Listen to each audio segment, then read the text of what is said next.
Welcome to Bhavitha Santosh economy app. ఈ app ద్వారా రాబోయే గ్రూప్ 1, 2, 3 నోటిఫికేషన్స్కి గాను ఎకానమీ లైవ్ క్లాసెస్ కండక్ట్ చేయడం జరుగుతుంది.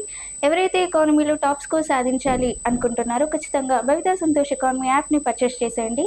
యాప్ ప్రైస్ వచ్చి 59 రూపీస్కి, కాబట్టి ఖచ్చితంగా పర్చేస్ చేసేయండి. అలాగే ఎకానమీకి సంబంధించి టెస్ట్ సిరీస్ కూడా అవైలబుల్గా ఉన్నాయి, అలాగే ఖచ్చితంగా పర్చేస్ చేసేయండి.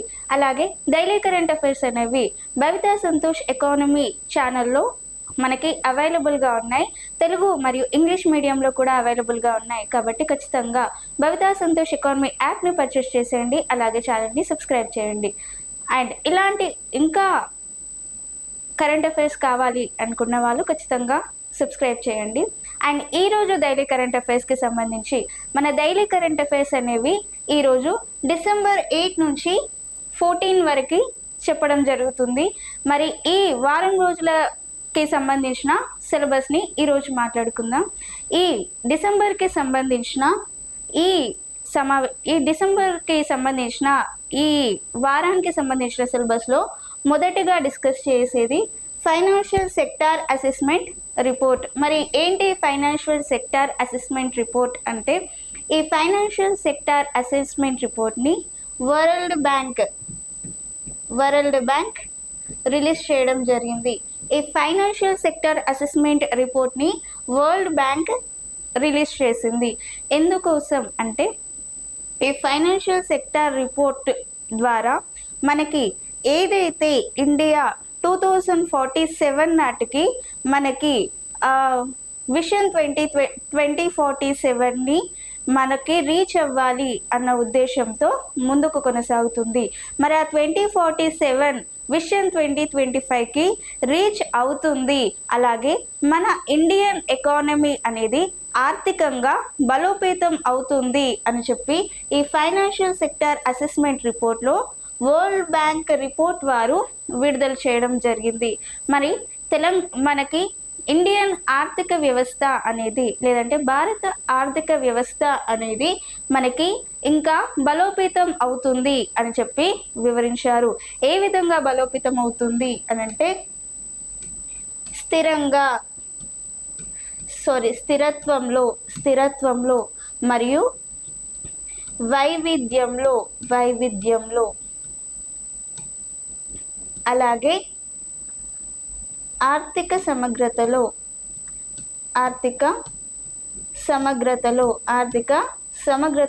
ఇండియా అనేది బలోపేతం అవుతుంది అని చెప్పి ఈ రిపోర్ట్లో పేర్కొన్నారు. స్థిరత్వం పరంగా, వైవిధ్యం పరంగా మరియు ఆర్థిక సమగ్రత పరంగా మరింత బలోపేతంగా మన ఇండియన్ ఎకానమీ అనేది బలోపేతం అవుతుంది. అలాగే మన ఆర్థిక వ్యవస్థ ఏదైతే ఉందో అది ఇంకా ప్రతిఘటన శక్తిగా మారింది అని చెప్పి ఈ రిపోర్ట్లో వివరించడం జరిగింది. అంటే ఇటీవల కాలంలో మరింత ప్రతిఘటన శక్తిగా మారుతుంది అని చెప్పి ఈ రిపోర్ట్లో వివరించారు. అలాగే మనకి 2019 అలాగే 2010లో విపరీతమైన ఆర్థిక సమస్యలను ఎదుర్కొన్నాం. మనకి 2010లో మనకి ఫైనాన్షియల్ క్రైసిస్ అనేవి రావడం జరిగింది. మనకి ఆర్థికంగా మనం చాలా వెనుకబడినాం ఫైనాన్షియల్ క్రైసిస్ వల్ల. అలాగే 2019 ఏదైతే ఉందో 2019 పాండమిక్ వల్ల, కరోనా పరిస్థితుల ద్వారా ఇండియన్ ఎకానమీ అనేది దెబ్బతినింది అని చెప్పుకోవచ్చు. మరి ఆ విధంగా దెబ్బతిన్న ఇండియన్ ఎకానమీ కూడా మరింత సమగ్రవంతంగా, అంటే ముందుగా ఇప్పుడు బలోపేతంగా అవుతుంది. అంటే మనం చేసే సంస్కరణల వల్ల, ఇండియాలో జరిగే సంస్కరణల వల్ల, మరే ఇతర పథకాల వల్లనో మన ఇండియా ఆర్థిక వ్యవస్థ అనేది బలోపేతం అవుతుంది అని చెప్పి వరల్డ్ బ్యాంక్ విడుదల చేసిన ఫైనాన్షియల్ సెక్టార్ అసెస్మెంట్ రిపోర్ట్లో పేర్కొనడం జరిగింది. Financial sector assessment report. This assessment report was released by World Bank. So the financial sector assessment report says that Indian economy is on the route to develop their achievement of Vision 2047, to achieving of Vision 2047 and Indian economy for their developing, for their strengthening in the sectors of stability, diversity, and also financial inclusiveness. So this is said by World Bank with the report of financial sector assessment report. So we are facing a lot of financial crisis in a 2010 and in a 2019 in a pandemic situations in a corona time.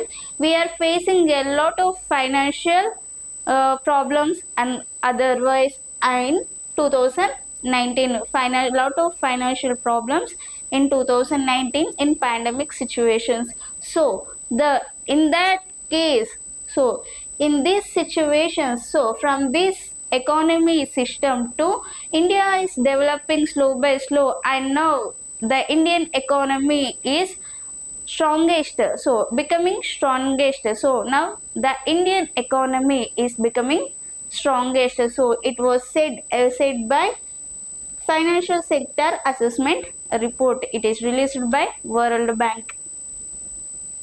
Next, second one, online safety bill 2024 in Australia. మరి online safety bill 2024 అంటే ఏంటి అంటే, మనకి Australia ప్రధాని Anthony Albanese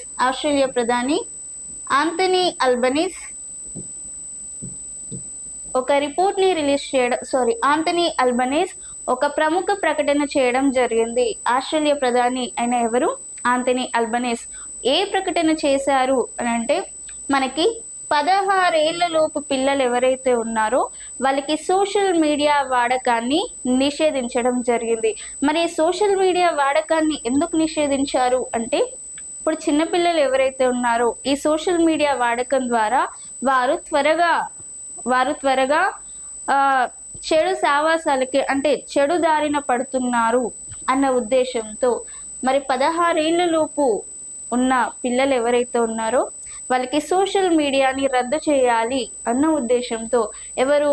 మనకి Australia ప్రధాని Anthony Albanese ఈ online safety బిల్ని తీసుకురావడం జరిగింది. ఈ ఆన్లైన్ సేఫ్టీ బిల్ 2024 ప్రకారం 2025 డిసెంబర్ 10 వరకు ఈ ఆమోదాన్ని వారు అమల్లోకి వస్తుంది అని చెప్పి ఈయన ప్రకటించడం జరిగింది. మరి ఈ 16 ఏళ్లలోపు పిల్లలు సోషల్ మీడియా అంటే మనకి ఫేస్బుక్, ట్విట్టర్, యూట్యూబ్ మరియు ఇంకా టిక్ టాక్స్ వంటి అంటే ఆస్ట్రేలియాలో టిక్ టాక్ ఇంకా ఉంది. సో ఇలాంటివి ఏవైతే ఉన్నాయో, సోషల్ మీడియా ప్లాట్ఫామ్స్ ఏవైతే ఉన్నాయో వాటిలో 16 ఏళ్లలోపు పిల్లలు వాడొద్దు అని చెప్పి ఈ బిల్ని తీసుకురావడం జరిగింది. మరి ఇందులో భాగంగా ఈ 16 ఏళ్లలోపు పిల్లలు ఈ నిబంధనకు వ్యతిరేకంగా ఎవరైతే సోషల్ మీడియాని వాడుతారో వాళ్ళకి ఖచ్చితంగా ఒక 50 మిలియన్ల వరకు జరిమానా ఉంటుంది అని చెప్పి కూడా ఈ సేఫ్టీ బిల్లో ప్రకటించడం జరిగింది. ఎవరు ప్రకటించడం జరిగింది అంటే, ఇప్పుడు పిల్లలు ఎవరైతే ఉన్నారో వాళ్ళు సోషల్ మీడియా ఒకవేళ చూసినట్టయితే వాళ్ళకి కాకుండా ఏవైతే ప్రభుత్వాలు సోషల్ మీడియాకి సంబంధించిన సంస్థలు ఏవైతే ఉన్నాయో, ఆ సోషల్ మీడియా కంపెనీస్ ఏవైతే ఉన్నాయో ఆ కంపెనీస్కి 50 మిలియన్ల జరిమానా అనేది విధించబడుతుంది అని చెప్పి ఈ బిల్లు ద్వారా ప్రకటించడం జరిగింది. దాదాపుగా 50 మిలియన్స్ అంటే 273 కోట్ల వరకు కూడా ఈ ఆన్లైన్ సేఫ్టీ బిల్ ద్వారా మనకి ఎవరైతే ఈ నిబంధనలను ఉల్లంఘిస్తారో వాళ్ళకి 50 మిలియన్ల వరకు ఫైన్ అనేది విధించబడుతుంది. అంటే సోషల్ మీడియా కంపెనీస్కి మాత్రమే ఈ ఫైన్ అనేది విధించబడుతుంది. అంటే సోషల్ మీడియా ఏం చేయాలి? 16 ఏళ్లలోపు పిల్లలు ఎవరైతే ఉన్నారో వాళ్ళు సోషల్ మీడియాను వాడకుండా చూసుకునే బాధ్యత ఉండడం జరిగింది.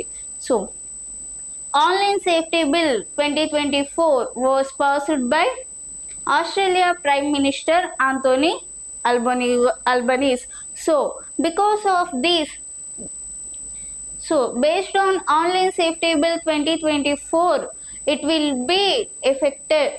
It will be effect on 2025 December 10 onwards. It will be effect on, or it will be, or it came to effect on, based on Online Safety Bill 2024. The bill came to effect on 2025 December 10 onwards.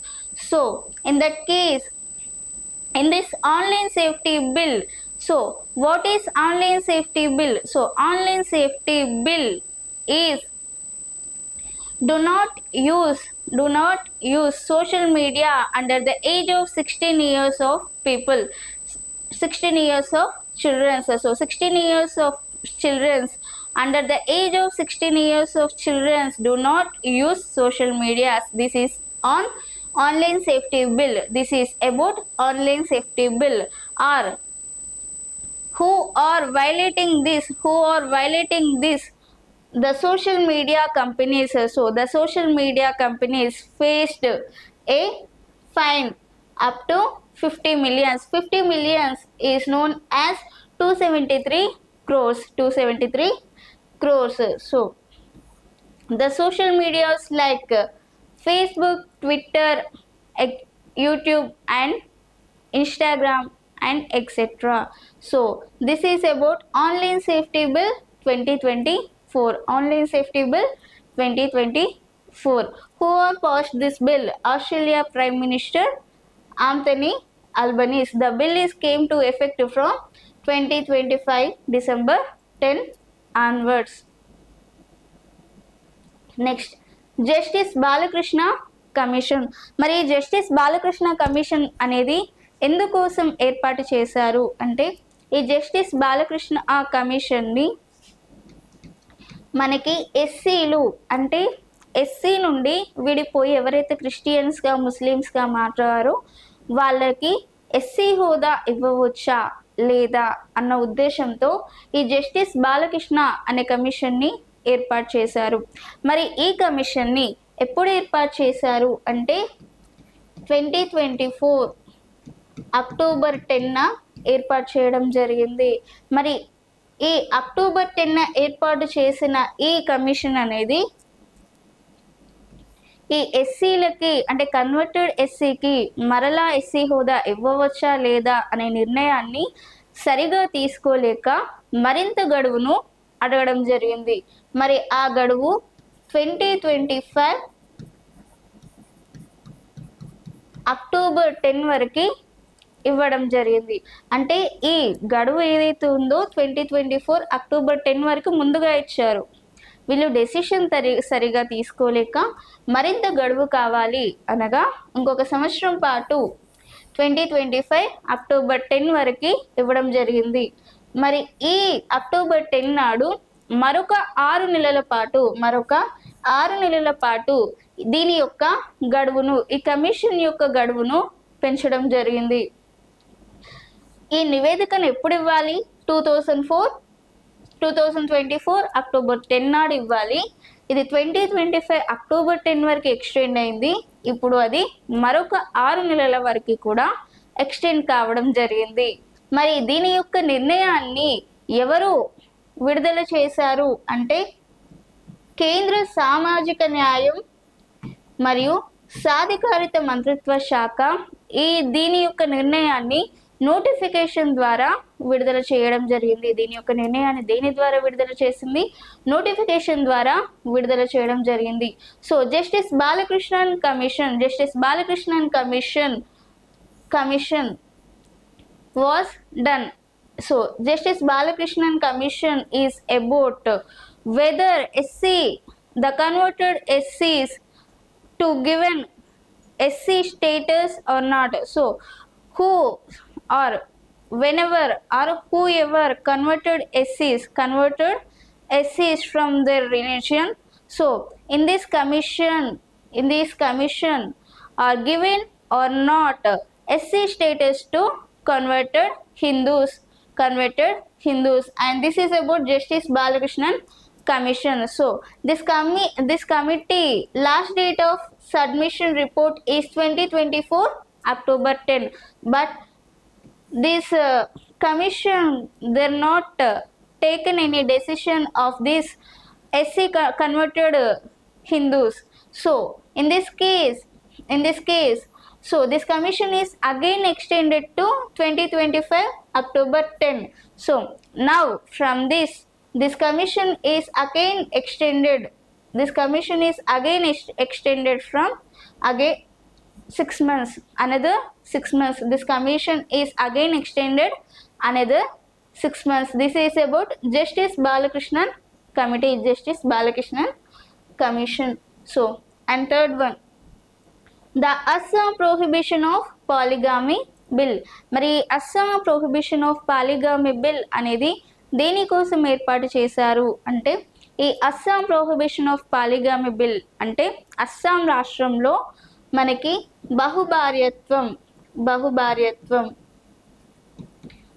బహుభార్యత్వంపై ఒక నిర్ణయాన్ని తీసుకోవడం జరిగింది.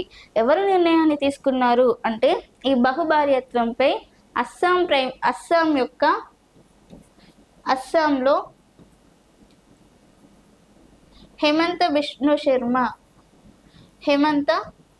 శర్మ ఒక నిర్ణయాన్ని తీసుకున్నాడు.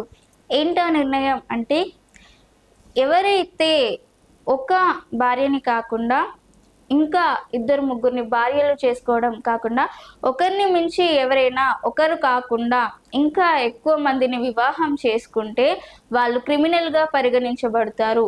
అంతేకాకుండా వాళ్ళకి 7 సంవత్సరాల కఠిన కారాగార శిక్ష విధించబడుతుంది అని చెప్పి ఈ అస్సాం ప్రొహిబిషన్ ఆఫ్ పాలిగామి బిల్ని ఆమోదించడం జరిగింది.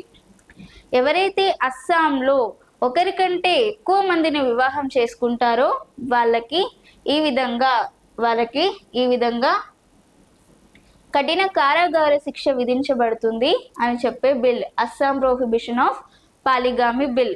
దీన్ని ఆమోదించింది ఎవరు అంటే హేమంత బిష్ణు శర్మ. అయితే ఈ బిల్ అనేది ఈ హేమంత బిష్ణు శర్మ ప్రకారం ఆడవాళ్ళకి వారి యొక్క హక్కులకి కానీ వారి యొక్క సామాజిక సాధికారితకు కానీ ఉపయోగపడుతుంది అని ఈయన భావించడం జరిగింది. అలాగే మనకి ఈ బహుభార్యత్వం అనేది అస్సాంలోనే వర్తిస్తుంది, కానీ షెడ్యూల్ ఏరియాస్లో లేదంటే గిరిజన ప్రాంతాలలో కొన్ని ప్రాంతాలకి ఈ అస్సాం ప్రొహిబిషన్ ఆఫ్ పాలిగామ్ బిల్ అనేది వర్తించదు అని చెప్పి ఇందులో పేర్కొనడం జరిగింది. అస్సాం ప్రొహిబిషన్ ఆఫ్ బిల్ గిరిజనలోని 6వ షెడ్యూల్కి ఎవరైతే చెందిన వారు ఎవరైతే ఉంటారో వాళ్ళకి ఈ బిల్ అనేది వర్తించదు అని చెప్పి ఈ అస్సాం ప్రొహిబిషన్ ఆఫ్ పాలిగామి బిల్లో పేర్కొనడం జరిగింది. So the Assam prohibition of పాలిగామి bill 2025. This bill was approved by Hemant Bishnu Sharma. So what is this bill? The Assam prohibition of polygamy bill. What is about? So a person who marries more than one woman, he is considered as criminal. And also 7 years of jail. And because of this, the Assam prohibition of polygamy bill was approved by Hemant Bishnu Sharma. So the Assam prohibition of polygamy bill 2025. But this bill is only applicable for Assam region, in Assam state, in tribal areas like who belongs to the 6th schedule of a tribal areas. There was accepted this bill. Who belongs to the tribal areas like a 6th schedule, they are accepted from this Assam prohibition of polygamy bill. And this is about Assam prohibition of polygamy bill 2025. Next, poet Andasri మరణం. ఈ poet Andasri అయిన 10th November 2025 నాడు లేదంటే 2025లో రీసెంట్గా మరణించడం జరిగింది. ఎక్కడ అంటే హైదరాబాద్లో, రీసెంట్గా హైదరాబాద్లో తెల్లవారుజామున మరణించడం జరిగింది. మనకి అందశ్రీ అనగానే గుర్తుకొచ్చేది జయ జయ హే తెలంగాణ, జయ జయ హే తెలంగాణ. మనకి తెలంగాణ రాష్ట్ర ఆవిర్భావ దశలో చాలా కీలకమైన పాత్ర పోషించిన గేయంగా కూడా చెప్పుకోవచ్చు. మనకి అప్పట్లో మా తెలుగు తల్లి అనే పాటను తీసేసి మనకి జయ జయ హే తెలంగాణ అనే పాటను ఈయన రాయడం జరిగింది. జయ జయ హే తెలంగాణ జననీ జయ కీర్తనం. ఆ జయ జయ హే తెలంగాణ అనే సాంగ్ ఇప్పటికీ తెలంగాణ ప్రజల హృదయాల్లో నిలిచిపోయింది. మరి ఈ జయ జయ హే తెలంగాణ అనే పాటకి 2014 జూన్ 2 ఏంటి మనకి 2014 జూన్ 2 నాడు అంటే తెలంగాణ రాష్ట్రం ఆవిర్భవించిన తర్వాత తెలంగాణ రాష్ట్రం ఆవిర్భావానంతరం మనకి జయ జయ హే తెలంగాణ అనే పాటని అధికారికంగా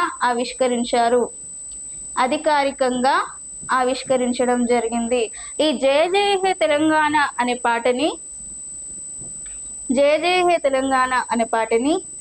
2024 ఫిబ్రవరి 4న తెలంగాణ ప్రభుత్వంలోని కేంద్ర మంత్రిమండలి ఫిబ్రవరి 4న తెలంగాణ రాష్ట్ర గీతంగా ఆమోదించింది. తెలంగాణ రాష్ట్ర గీతంగా ఎప్పుడు ఆమోదించింది? 2024 ఫిబ్రవరి 4 నాడు ఆమోదించడం జరిగింది. ఎప్పుడు అధికారికంగా ఆవిష్కరించారు అంటే 2014 జూన్ 2 నాడు అధికారికంగా ఆవిష్కరించడం జరిగింది. So poet Andasri he's passed away in a recent time in Hyderabad 2025.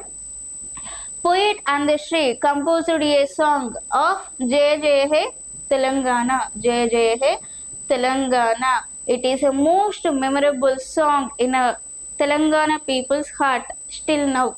So in 2024 February 4, Telangana government is officially launched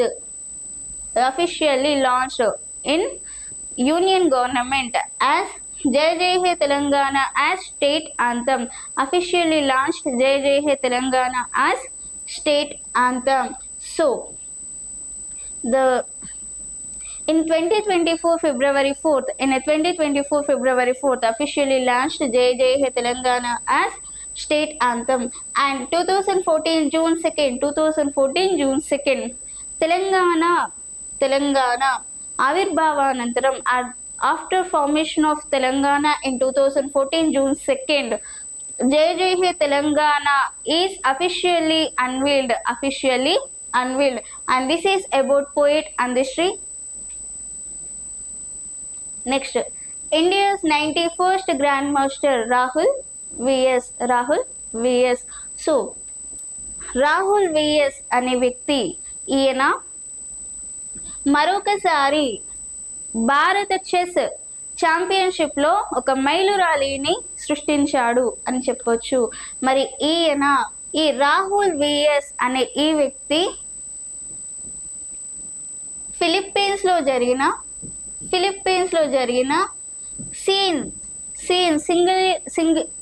single ఛాంపియన్షిప్లో ఈయన విజయం సాధించడం జరిగింది. మరొక గ్రాండ్ నార్ని సాధించడం జరిగింది. అంటే ఈ ఫిలిప్పైన్స్లో జరిగిన ఈ ఛాంపియన్షిప్లో విజయం సాధించి గ్రాండ్ మాస్టర్గా నిలిచాడు.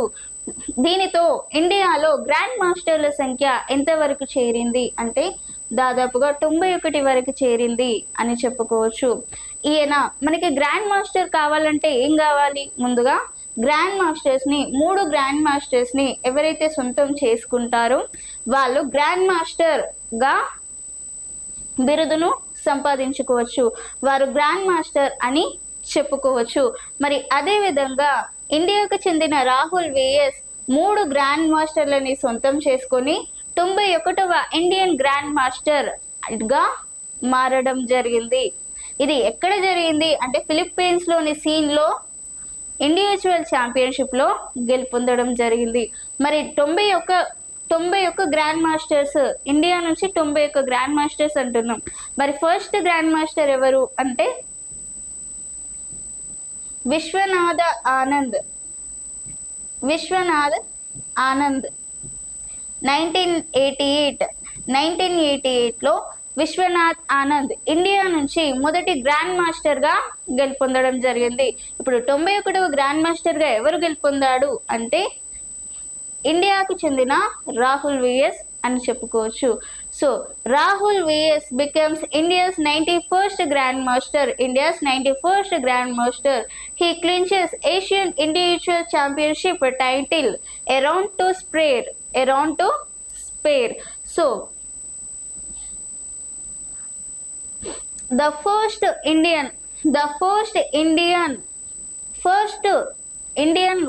Grand Master is Vishwanath Anand in 1988.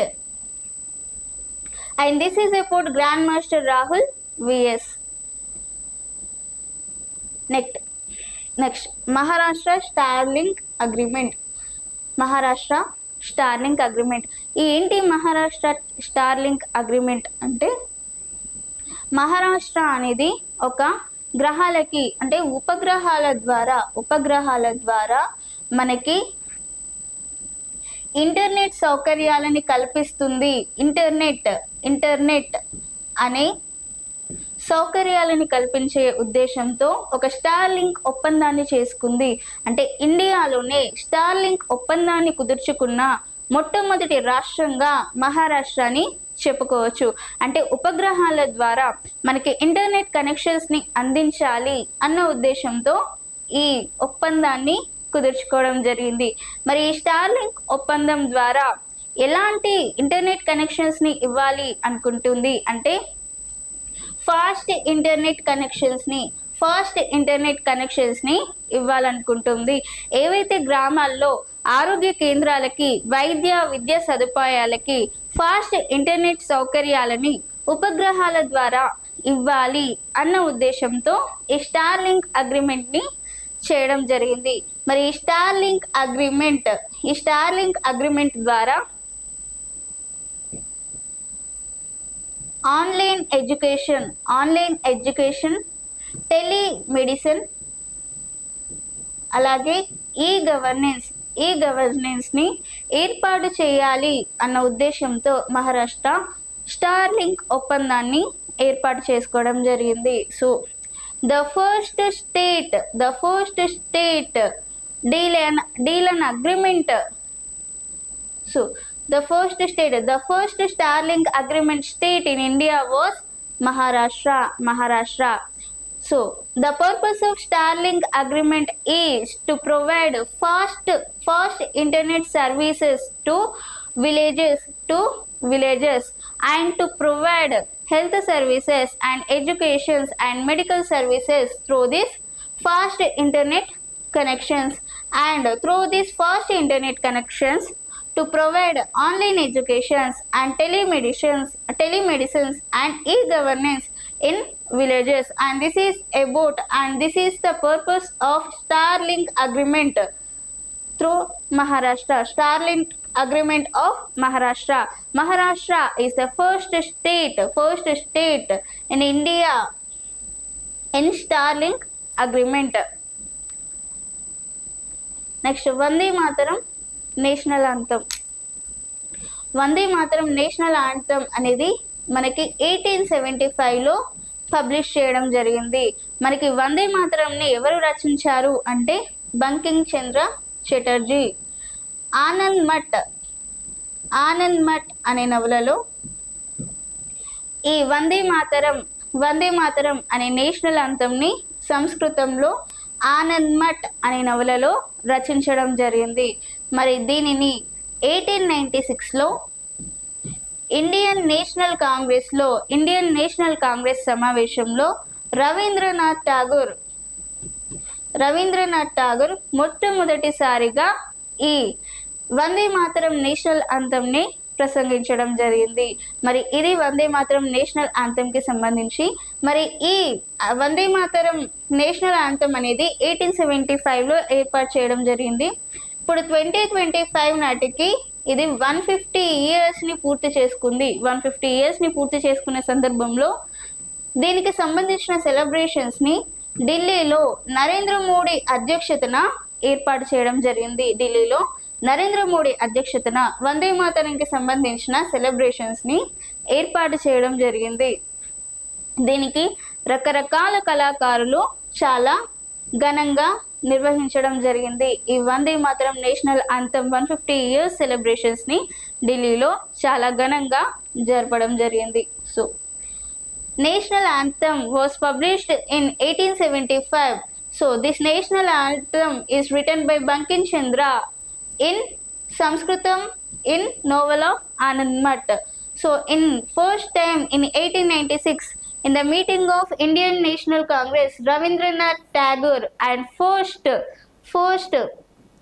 discussed about this Vande Mataram national anthem. So it was published in 1875. From 2025 onwards, so it was completed 150 years. So because of this 150 years celebration was held in Delhi with the chaired by Narendra Modi. And this is about Vande Mataram national anthem. మరి ఇది ఈరోజు daily current అఫైర్స్కి సంబంధించి. మీకు ఇలాంటి topics ఇంకా కావాలి అనుకుంటే ఖచ్చితంగా భవిత సంతోష్ ఎకానమీ యాప్ని పర్చేస్ చేసేయండి. అలాగే ఛానల్ని సబ్స్క్రైబ్ చేయండి.